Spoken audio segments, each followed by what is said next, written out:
What's up, YouTube? My name is Amy, and today I want to talk about 3 versus 3 pawn structures.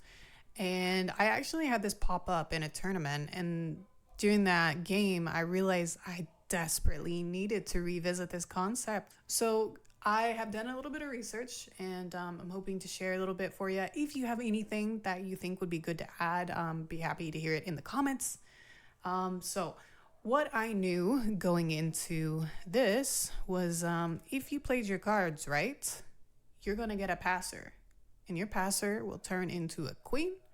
Unfortunately, I did not know which one of these pawns you had to move to get this right. And I thought every time that you saw just 3 versus 3, you can do this trick. That's so wrong. There's certain things you have to pay attention to. For example, are your pawns on the second rank? Because it's going to be really hard to get those to promote all the way up here. They're going to be like Frodo and the Ring going to Mount Doom. So each 3 versus 3 situation is unique. You'll definitely want to take stock of like, are you on the 5th rank? Or are you on the 4th?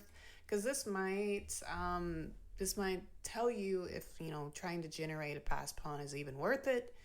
In some cases it isn't. And in some cases, you'll have other factors that'll come in, such as Zugzwang and opposition. But for now, let's just talk about, let's create that pass pawn just to show you what it looks like. And we're going to want to start off with the middle. Let's say they take with the A pawn, which is a blunder.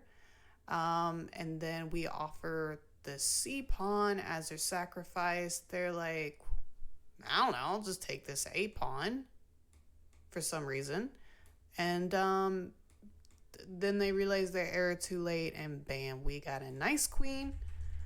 And honestly, it's good either way, as you can see.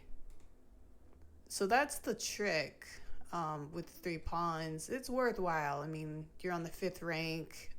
The king's a pretty decent distance away from the queening square. But let's just say that your opponent doesn't even blunder. Let's say they take with the C pawn. Say you take here. And it's just a nice trade-off of material. What now? And that's when we have to go back and look at something called opposition and Zugzwang. So I feel like these are kind of hard to define, but I'll give it my best shot. So Zugzwang is German for compulsion to move. It's a situation where you or your opponent are forced to make a bad move. There's no skipping it. There's no skipping moves in chess. So you got to make the move even though you're moving to your doom. That's the situation of Zugzwang. Right, so this game is actually very drawish, and really the only way that you could lose this as black is to maybe do something crazy and go off to f7. So opposition is a situation with 2 kings. Typically they have 1 square in between them. And the goal is to seize the prime real estate on the board, grab the good squares, and not let your opponent have them. In this case, we're just seeing that we're not really able to make any sort of progress. It's a very drawish position. Very hard to make any progress without going into a stalemate. All right, guys, so we're going to try to demonstrate opposition and Zugzwang with this example with our 3x3. So it is black to move. They're going b5. Going to the center. We're not trying any sort of a5 or c5 business. We're just trying to keep it simple. And now it is white's to move.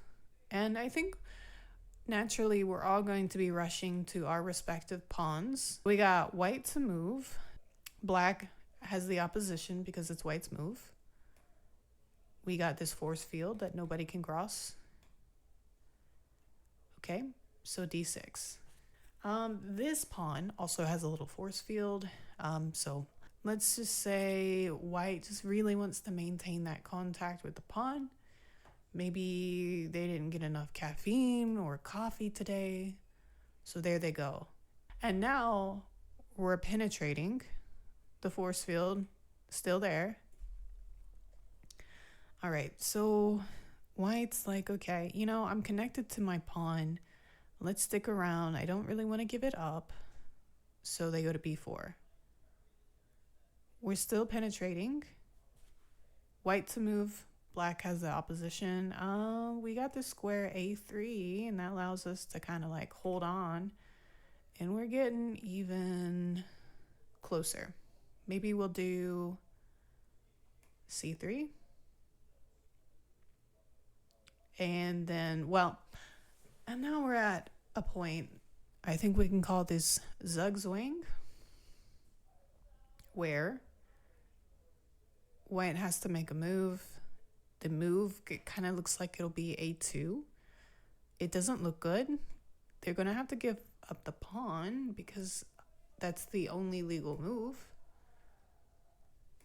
Captured. Now, let's say white doesn't really understand holding the opposition. The correct move would probably be b2, not allowing black to worm their way through this barrier, just creating a kind of barricade where black doesn't really have any ways of making progress. Let's say that white didn't understand that, so instead they did like a1. And now we get the opportunity to penetrate. We still have the opposition. It's white's turn to move. It's not looking good. And then I think we can go ahead and move this. Again, white's like, I don't really have any great moves, so I guess I'll just go either to a1 or c1. I'm going to go for a1 and try for stalemate. That's what white's thinking. But we have now reached the queening square. We've made contact with it. And then it's slowly doomed from here. White goes there, we push up the pawn. White goes back, pushing the pawn again. And then you know the rest of the story.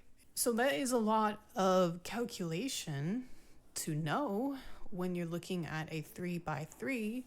And it's never just a simple concept of just assuming you have a passer. You have to consider how close are the kings. And if the kings are pretty close, what about things like opposition? What about Zugzwang? Can I escort the pawn? Do I have to escort the pawn? Is there a lot of other things that could capture the pawn? And there's just a lot more to it than what I initially thought. So this is what I know for now. And this is by no means meant to be like a professional educational video. This is just something that I thought might be interesting to share. So hope you like it. If you do, consider liking, subscribing, all that stuff that people ask. And I will see you in the next episode. Thank you.